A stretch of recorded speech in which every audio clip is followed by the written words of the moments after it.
이 말씀을 제가 읽어가는 가운데 갑자기 제 눈에서 뜨거운 눈물이 흘러내리기 시작하는 거예요. 여러분, 말씀 때문에 감정이 움직이고 말씀 때문에 느낌이 움직여야 되지, 느낌과 감정 때문에 말씀이 움직여서는 안 된다는 것입니다. 오늘은 10월달 주제인 정의라는 이 주제의 마지막 날입니다. 하나님의 정의 안에 거하라 라는 제목으로 여러분과 함께 말씀을 나누겠습니다. 오늘 우리가 함께 읽은 이 본문은 스바냐라는 이름의 선지자가 이스라엘 안에 남아있는 자들에게 예언한 말씀입니다.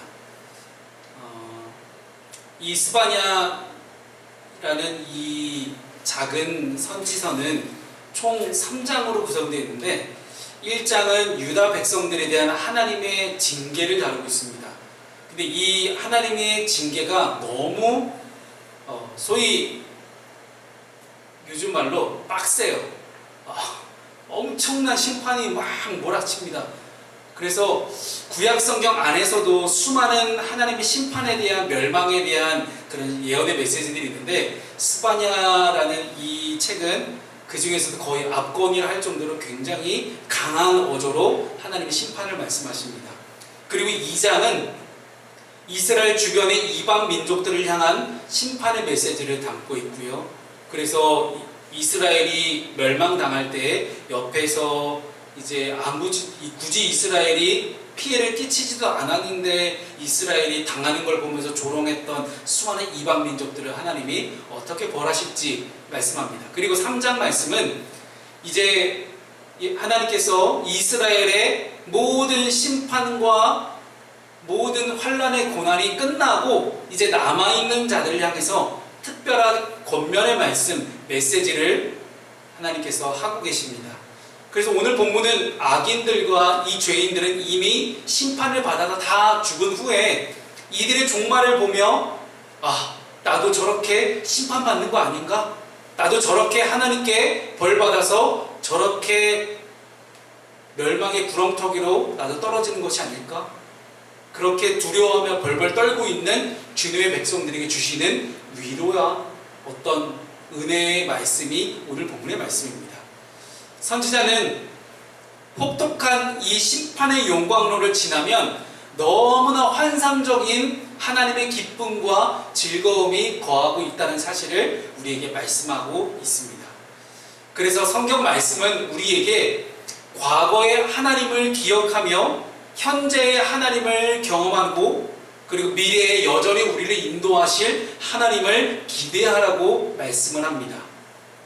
처음과 나중 되시고 또한 알파와 오메가 되시는 하나님의 다스리심 안에 있는 것이 바로 하나님의 정의 안에 있는 것입니다. 이런 역사와 시간의 흐름 속에서 어떠한 일이 있든지 내 주변에 무슨 일이 일어나든지 그리고 내 주변에 일어난 많은 수많은 에피소드들, 수많은 파편들, 수많은 점들, 그 점들에 내가 휘둘릴 것이 아니라 모든 것에 주관자 되시고 늘 신실하시고 늘 같은 방향으로 늘 같은 가치관과 기준으로 늘 우리를 인도하시는 하나님을 온전히 믿고 신뢰할 수 있는 저와 여러분 되시기를 주님의 이름으로 축복합니다. 그래서 하나님의 정의 안에 있는 것이 무엇인지 총 3가지를 함께 살펴보도록 하겠습니다. 첫 번째는 감사하는 것입니다. 지금 이스라엘에 남아있는 사람들이 현재 상황이 그렇게 좋은 상태는 아닙니다.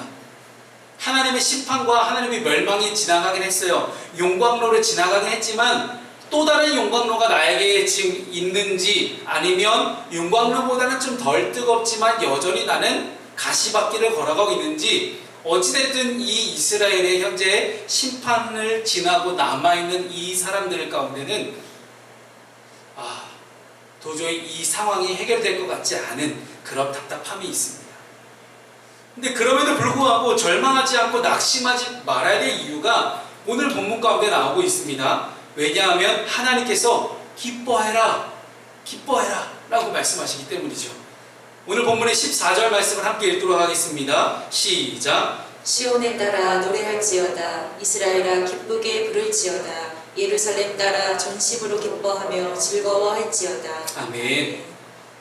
오늘 성경의 저자는 우리에게 뭐라고 말씀하냐면요, 이런 기쁨과 하나님의 기준으로 봤을 때, 하나님의 관점에서 봤을 때 그런 절대적인 즐거움, 절대적인 기쁨, 이 절대적으로 제가 표현하는 이유는 단 한 가지입니다. 상대적인 즐거움과 기쁨은요, 내가 좋은 환경 가운데 있을 때 난 즐겁고 기쁠 수 있어요.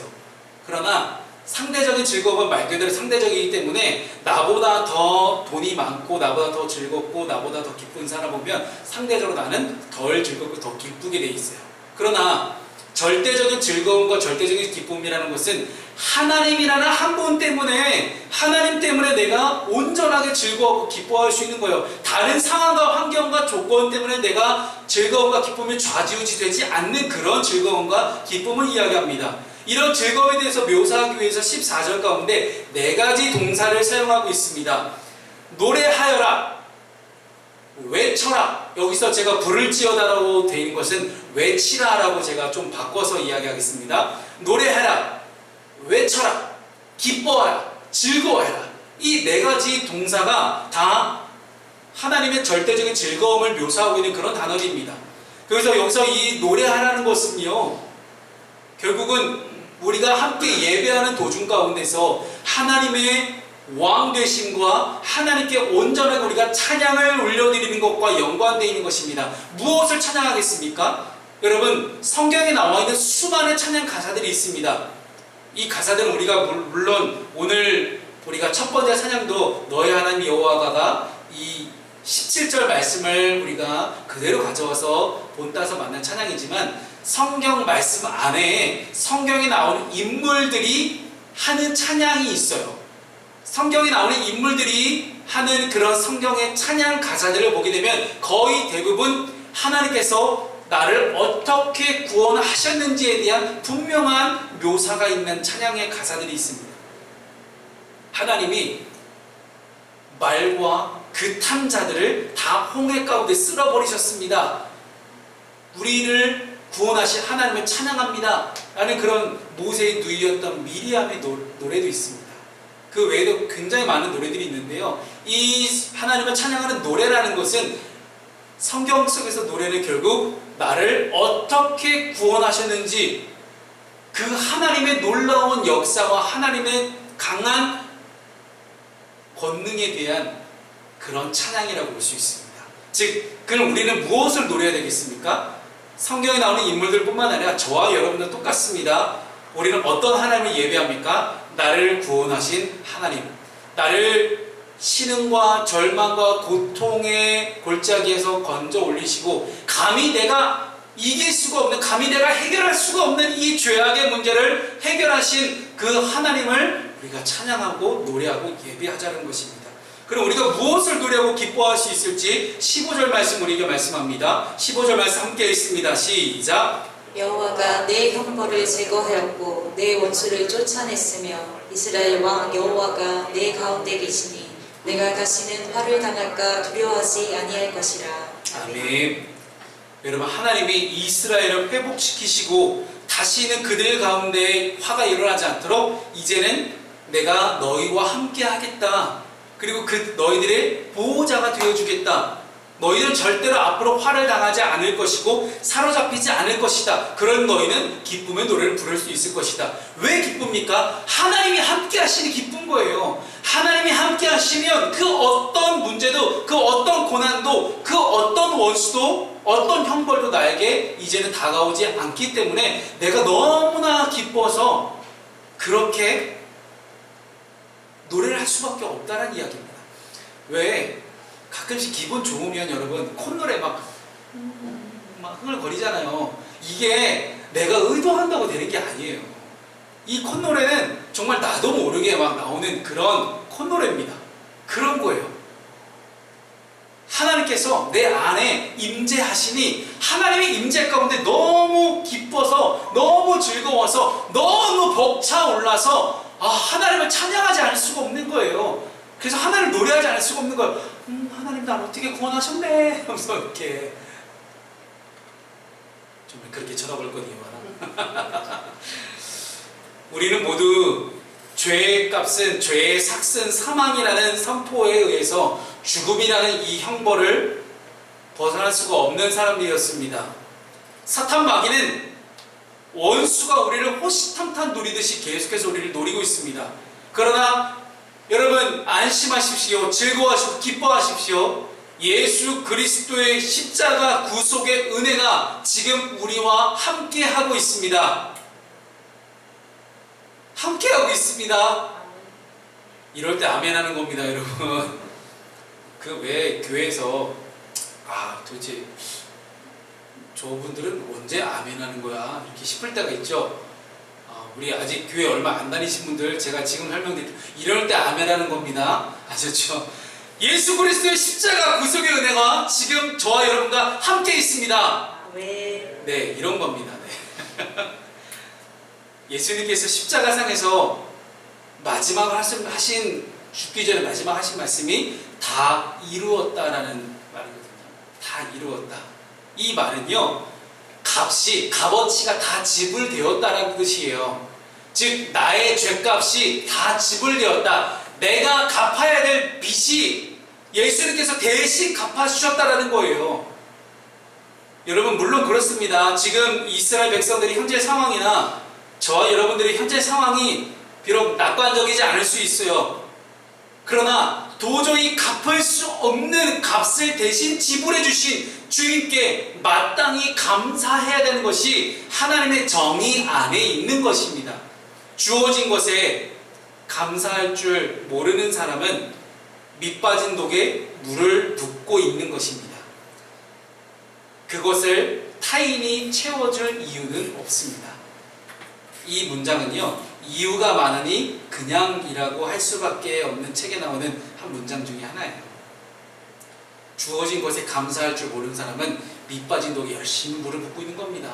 그런데 그 타인이 와가지고 그 밑빠진 독에다가 다른 사람이 와서 물을 부어줄 이유는 없는 거잖아요. 감사할 줄 아는 사람은 타인이 아니라 다른 사람도 아니고요, 하나님이 채워주십니다. 그래서 하나님의 정의 안에 있는 것은 나를 어떻게 구원하셨는지에 대한 그 하나님께 감사하는 것이 하나님의 정의 안에 있는 것입니다. 두 번째, 우리가 하나님의 정의 안에 있는 것은 사랑하는 것입니다. 오늘 본문의 말씀은 가장 중요한 말씀이고, 어떤 혹자들은 이렇게 얘기합니다. 구약성경 안에서 가장 아름다운 말씀이 이 말씀이다. 구약성경에서 가장 사랑스럽고 가장 예쁜 말씀이 스바냐 3장 17절이다 이렇게 이야기하신 분들도 있습니다. 함께 우리 예쁜 말씀 우리 읽어보겠습니다. 시작. 너희 하나님 여호와가 너희 가운데에 계시니 그는 구원을 베푸실 전능자이시라. 그가 너로 말미암아 기쁨을 이기지 못하시며 너를 잠잠히 사랑하시며 너로 말미암아 즐거이 부르며 기뻐하시리라 하리라. 아멘. 예쁘죠? 말씀이 굉장히 예쁩니다. 하나님의 약속은 우리를 구원하신 이후에 영원히 함께 하시겠다는 약속이에요. 어서 많이 듣던 말씀인데 어디서 들었죠? 예수님께서 부활하신 이후에 40일 동안 제자들과 함께 계시다가 하늘로 다시 승천하실 때 마지막으로 남기신 유언과 같은 그 명령, 내가 너희와 영원히 함께 하겠다는 약속. 즉 하나님이 우리에 대한 약속은 너무나 분명합니다. 늘 언제나 영원히 너희와 함께 하겠다라는 그런 뜻이에요.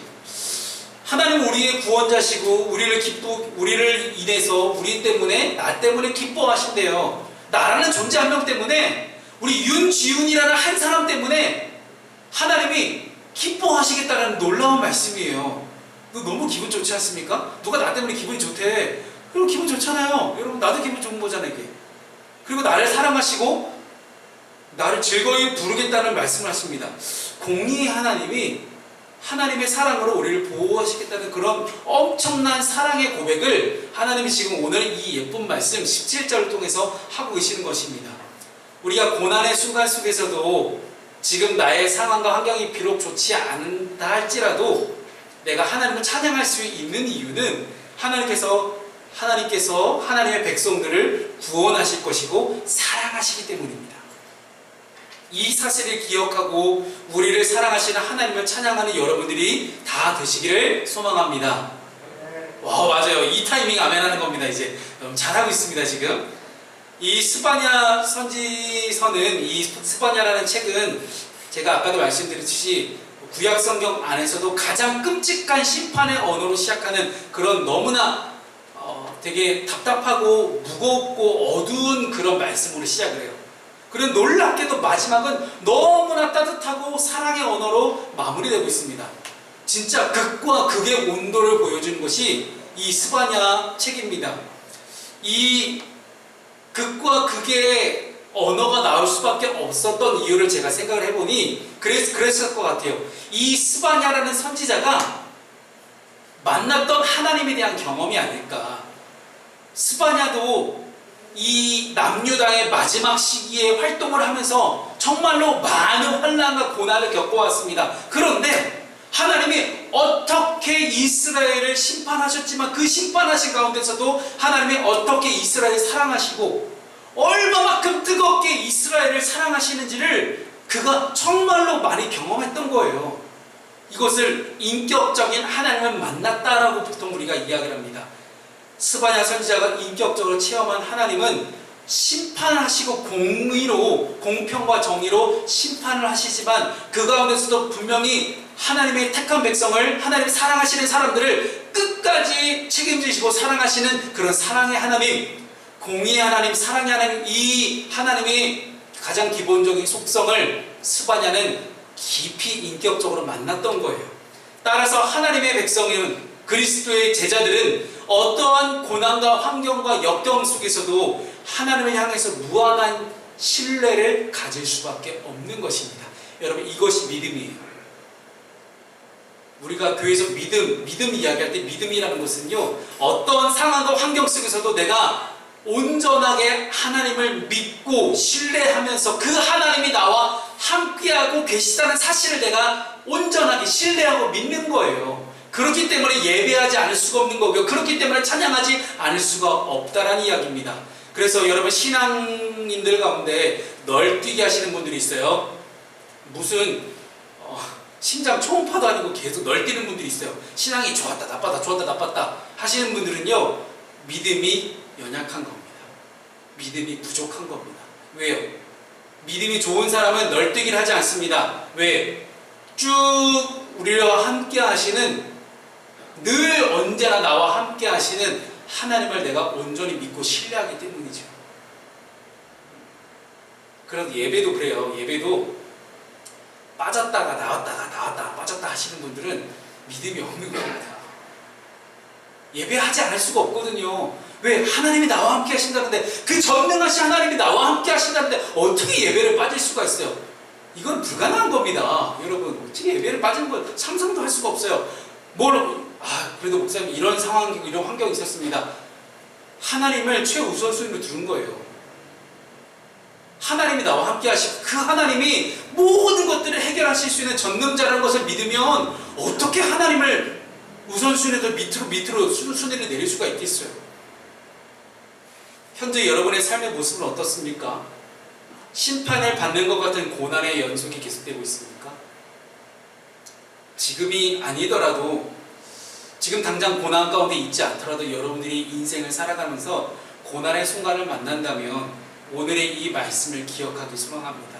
하나님은 여러분을 잠잠히 사랑하시며 여러분의 존재 이유만으로도 기뻐하시는 그런 사랑의 하나님이십니다. 하나님은 모든 것을 다 하실 수 있고 모든 전쟁을 승리하실 수 있는 어떤 전사의 모습도 있지만 자녀를 끔찍하게 사랑하시고 기뻐하시고 즐거워하시는 사랑하는 아빠, 아버지의 모습도 가지고 계신 분이 우리 하나님이십니다. 제가 가장 좋아하는 말씀 중에, 로마서 말씀 중에 우리가 아직 죄인 되었을 때 그리스도께서 우리를 위하여 죽으심으로 말미암아 하나님께서 우리에 대한 사랑을 확증하셨다라는 말씀이 있어요. 저는 제가 만났던 하나님은 저는 그 말씀을 통해서 만났습니다.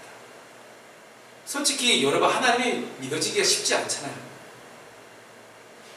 아직 신앙생활 시작한 지 얼마 안 된 우리 사랑하는 청년들 가운데 보면 하나님이 믿어진다는 게 솔직히 쉽지는 않아요. 그런데 여러분, 하나님 믿어지는 것이 감정이나 느낌에 휘둘리지 않았으면 좋겠어요. 늘 나와있던 우리 한 청년이 오늘 지금 예배에 안 나왔잖아요. 근데 그 청년과 지난주 수요일날 만나서 했던 얘기가 있거든요. 근데 그 했던 얘기에 대한 답을 오늘 저는 들어야 되는데 오늘 안 나왔네요. 그래서 저는 지금 가슴이 매우 아프고 그 청년을 위해서 기도하는 마음으로 지금 이렇게 설교를 하고 있습니다. 근데 그 청년과 함께 나눴던 대화 중에 하나가 뭐가 있냐면 감정이나 느낌에 치우치지 말라는 거예요. 믿음, 신앙생활이라는 것은 감정이나 느낌에 휘둘리면 안 됩니다. 내가 기분 좋을 때는, 내가 잘 나갈 때는 하나님 나와 함께 하시고, 내가 뭔가 고난과 어떤 어려움과 역경 속에 있을 때는 하나님 나와 함께 계시지 않는 것 같아요. 하나님이 저 멀리 계신 것 같아요 라고 그렇게 이야기를 하더라고요. 여러분, 그렇지 않습니다. 절대 그렇지 않아요. 하나님이 멀리 계신 게 아니에요. 하나님은 늘 그 자리에 계세요. 하나님은 늘 같은 자리에 늘 함께 계시는데 내가 자꾸만 하나님부터 멀어지려고 하고 있는 거예요. 왜 하나님부터 멀어지려고 합니까? 말씀을, 기도를, 예배를 내가 사모하지 않고 하나님 자체를 내가 사모하지 않기 때문에 하나님은 자꾸 멀어질 수밖에 없는 거예요. 그래서 여러분, 그런데도 자꾸만 하나님이 멀어진 것 같은 느낌, 내가 자꾸만 하나님부터 내가 멀어졌다는 느낌이 자꾸만 들기 시작하잖아요. 그러면 여러분, 중요한 것이 이 내 마음의 감정과 느낌에 의존하지 않는 신앙 훈련이 필요합니다. 그것이 말씀에 의존하는 거예요. 이 말씀이, 기록되어 있는 이 성경 말씀이 나에게 하시는 말씀이라는 걸 분명히 내가 믿고 듣고 따라가는 거예요. 저는 아까 말씀드렸던 로마서 말씀, 우리가 아직 죄인 되었을 때 그 우리를 나로 바꿔봤어요. 내가 아직 예수를 믿지 않았을 때, 내가 아직 구원받기 전에, 내가 아직 죄인 되었을 때에 예수님께서 날 위해 죽으셨다는 거예요. 아니, 예수님이 뭔데 왜 나 때문에 죽어? 예수님이 뭔데 나 때문에 그 많은 빚을 다 갚아? 왜? 저분이 나한테 도대체 뭔데? 그런데 그 예수님께서 나를 위해 죽어가신 그 죽음이 하나님의 나에 대한 사랑의 확증이라는 거예요. 우리 한 청년은 아마 알 거예요. 사랑이라는 것이 얼마나 확인하려고 들고 얼마나 증거를 가지고 따지고 드는지, 그렇죠? 얼마나 이게 피 말리는 일입니까? 근데 하나님이 그렇게 말씀하시잖아요. 너무나 확실한 증거가 있다. 하나님이 나에 대한, 나를 윤명진하는 한 사람에 대한 너무나 확실한 사랑의 증거가 뭐냐? 사랑을 확인할 필요도 없어요. 물어볼 필요도 없어요. 그 확실한 증거는 예수 그리스도의 죽음이었다는 거예요. 근데 그것이, 그 죽음이 나를 위한, 나를 대신해서 내가 죽어야 될 그 죽음인데 나를 대신해서 죽었다는 그 죽음, 이 말씀을 제가 읽어가는 가운데 갑자기 제 눈에서 뜨거운 눈물이 흘러내리기 시작하는 거예요. 여러분, 말씀 때문에 감정이 움직이고 말씀 때문에 느낌이 움직여야 되지, 느낌과 감정 때문에 말씀이 움직여서는 안 된다는 것입니다. 그런데 우리 지금 한국교회를 보십시오. 수많은 예배, 수많은 말씀 집회, 찬양 집회, 많은 집회들이 있지만 그 가운데서 이 수많은 청년들이 느낌과 감정과 마음에 의존하다 보니까 내가 그 순간 찬양하는 가운데 너무 좋아요. 기분 좋아요. 막 가슴 벅차려 눈물도 나고 막 육체가 반응이 일어나잖아요. 근데 육체가 반응이 일어나도 내 삶에 진짜 근본적인 변화가 없는 이유는 말씀이 내 삶을 장악하지 못했기 때문이에요. 내 삶이 말씀에 따라 움직이지 못하기 때문에, 감정이나 느낌에 의존하기 때문에 내 삶에 진짜 변화가 없는 것입니다. 여러분, 예수 그리스도의 십자가 완전한 복음은 정말 놀라운 능력이 있습니다. 사랑하는 여러분, 그 복음의 능력, 복음의 실제가 무엇인지, 분명히 예수 그리스도가 나를 대신해 죽었다는 그 복음이 정말로 죽음에 대한 안 좋은 이야기지만 정말 왜 이것이 굿뉴스고 정말 좋은 이야기인지, 왜 우리에게 능력이 되는 말씀인지, 이런 말씀을 통해서 분명히 흔들리지 않는 그 믿음과 흔들리지 않는 신앙을 여러분 가질 수 있기를 바랍니다. 그러려면요, 나를 사랑하겠다, 윤명진이라는 한 사람, 여러분 각자 한 사람 한 사람을 사랑했다라고 분명하게 확인하고 증거하시는, 확증해 주시는 그 하나님 앞에서, 주님, 저도 주님을 사랑합니다. 저도 주님을 사랑합니다. 그런 놀라운 고백이 있었으면 좋겠습니다. 그렇게 주님을 사랑하겠다고 이야기하는 건 솔직한 고백이 하나님의 정의 안에 있는 것입니다. 마지막으로 세 번째는요, 하나님의 정의 안에 있는 것은 기대하는 것입니다. 17절에 마치고 18절에는 이스라엘 백성들이 절기 문제 때문에 근심하는 것으로 표현되어 있어요. 이게 무슨 얘기냐면, 이스라엘 백성들이 포로로 끌려가잖아요. 아수르와 바벨론의 포로로 끌려가서 페르시아까지 쭉 있다가 이제 고레스 왕 때 간신히 돌아오게 되는데, 저 먼 타국에 있다 보니까 예루살렘 성전에서 늘 드렸던 그 제사를 못 드리는 거예요. 유월절이 다가와도 그 유월절 제사를 못 드리는 자신들의 삶과 환경을 바라보면서 가슴 아파서 가슴을 치고 있는 그런 이스라엘 백성들의 상황을 말씀하고 있는 겁니다. 마치 코로나 때문에 지금 우리가 현장 예배에 함께 참여할 수 없는 상황처럼 하나님 앞에 온전한 예배를 드릴 수 없어서 낙담해 있는 그런 상황입니다. 별로 낙담하지 않으셨나 봐요. 네. 여러분 온라인으로 예배하시는 분들 별로 이렇게 낙담하지 않으셨을 것 같은 느낌이 이렇게 살짝 있는데 편하셨어요? 네. 집에서 이렇게 편하게 소파에 앉아서 예배 드리시면 편하긴 하죠. 몸은 편하지만 마음은 편하지 않았을 거라고 저는 생각합니다. 네. 그런데 하나님께서 이제 그 이스라엘을 다시 불러 모으시겠다고 하시는 겁니다. 어디로요? 예루살렘으로. 너희들이 그렇게 드리고 싶었던 예배, 너희들이 그렇게 지키고 싶었던 이 유월절 절기부터 이제 다 지킬 수 있게 해주겠다. 그래서 유월절, 매추절, 이 수장절, 이 3대 절기를 너희가 다 지킬 수 있도록 하나님이 너희들을 다시 이스라엘로 예루살렘으로 불러 모아주겠다라고 이야기하시는 거예요. 그 다음에 어떻게 이야기합니까? 19절 말씀 함께 읽을까요? 19절입니다. 시작. 그때 내가 너를 괴롭게 하는 자를 다 벌하고 저는 자를 구원하며 쫓겨낸 자를 모으며 온 세상에서 수용받는 자에게 칭찬과 명성을 얻게 하리라. 아멘.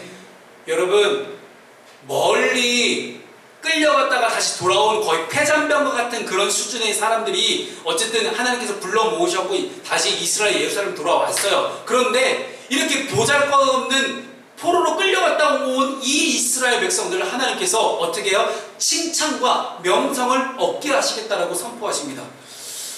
여러분 하나님에 대한 소망과 기대를 가지고 예배를 우선순위에 두는 사람은 온 세상 가운데 칭찬과 명성을 얻게 하십니다.